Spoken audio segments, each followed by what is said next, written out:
O livro do profeta Joel é uma curta coleção de poemas proféticos que são poderosos e intrigantes.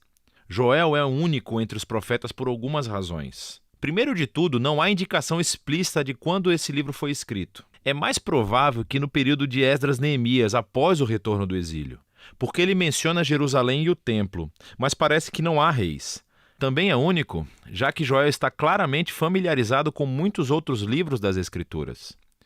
Ele alude ou cita outros profetas, como Isaías, Amós, Sofonias, Naum, Obadias, Ezequiel, Malaquias e até o livro do Êxodo. E isso está conectado com a última característica única, que Joel nunca acusa Israel de nenhum pecado específico. Assim como muitos outros profetas, ele anuncia que o julgamento de Deus está vindo para confrontar o pecado de Israel, mas ele nunca diz o porquê.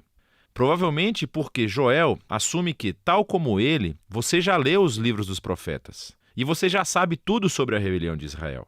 Agora, juntos, esses três recursos nos ajudam a entender esse pequeno livro fascinante. Que Joel é um autor bíblico que foi imerso ele mesmo em escritos bíblicos anteriores. E a sua reflexão sobre eles o ajudou a compreender as tragédias da sua época, mas também lhes deu esperança para o futuro. Vamos nos aprofundar e ver como esse livro é importante. Nos capítulos 1 e 2, Joel se concentra no dia do Senhor. Esse é um tema-chave nos profetas e descreve eventos no passado quando Deus apareceu de uma forma poderosa para salvar seu povo ou confrontar o mal. Pense nas pragas do livro do Êxodo.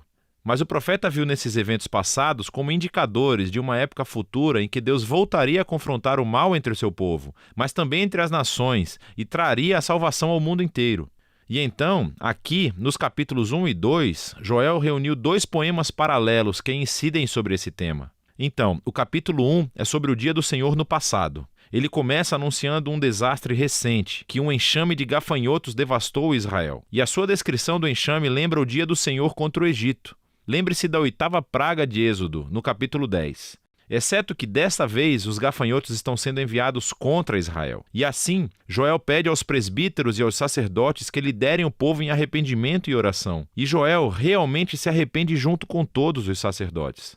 O capítulo 2 vem junto e tem o mesmo conceito poético e fluxo de pensamento. Então, Joel anuncia outro dia do Senhor, exceto que desta vez é no futuro e não no passado. Há um desastre iminente vindo sobre Jerusalém. E ele começa descrevendo o que parece ser uma outra onda de gafanhotos, mas ele usa imagens militares e cósmicas. Assim, os gafanhotos se tornam o exército de Deus, como cavalaria e soldados que marcham e destroem tudo em seu caminho. E o sol escurece e a terra estremece. E Joel diz que o dia do Senhor é terrível. Quem pode suportá-lo?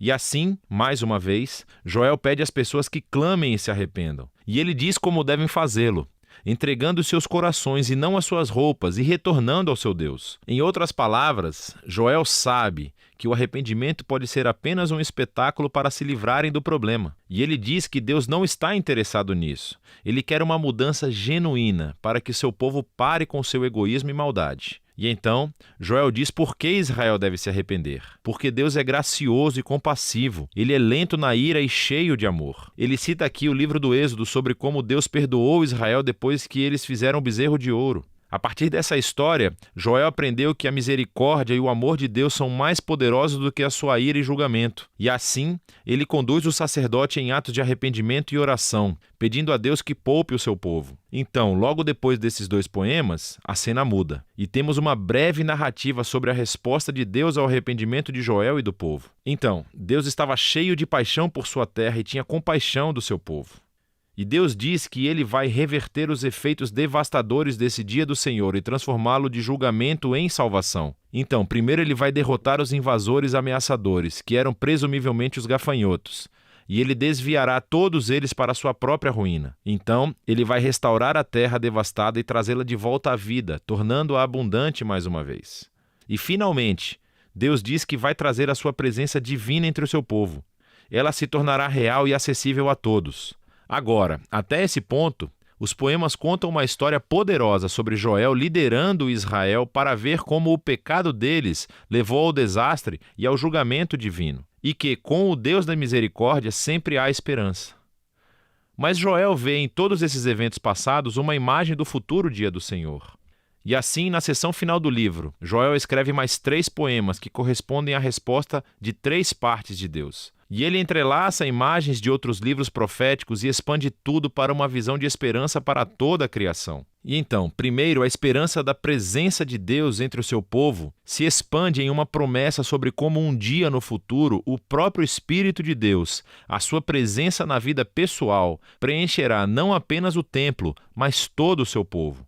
E aqui Joel está usando as promessas de Isaías, Jeremias e Ezequiel, que o Espírito de Deus viria para transformar e capacitar seu povo, para que eles possam verdadeiramente amá-lo e segui-lo. Joel, então, pega a promessa de Deus de que ele confrontará o invasor ameaçador.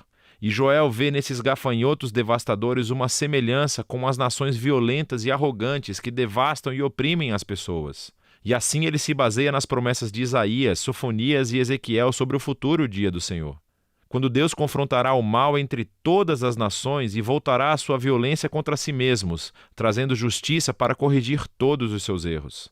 E, finalmente, Joel pega as imagens da restauração da terra e vê aqui uma esperança para a renovação de toda a criação. Assim, ele se baseia nas promessas de Isaías, Ezequiel e Zacarias, de que o dia final de justiça de Deus será seguido por uma restauração do mundo inteiro, um novo Éden, onde a presença de Deus em Jerusalém fluirá como um rio e trará uma renovação cósmica. E assim, o poema de Joel termina com o perdão e a misericórdia de Deus, criando uma nova criação. E assim, esse pequeno livro de Joel explora ideias profundas sobre como o pecado e o fracasso humanos causam destruições tão devastadoras em nosso mundo, sobre como Deus anseia por mostrar misericórdia àqueles que são responsáveis pelos seus pecados e os confessam, e sobre como tudo isso nos leva a esperar que Deus um dia derrote o mal em nosso mundo, mas também dentro de nós, e traga a sua esperança de cura para tornar todas as coisas novas. E é disso que se trata o livro de Joel.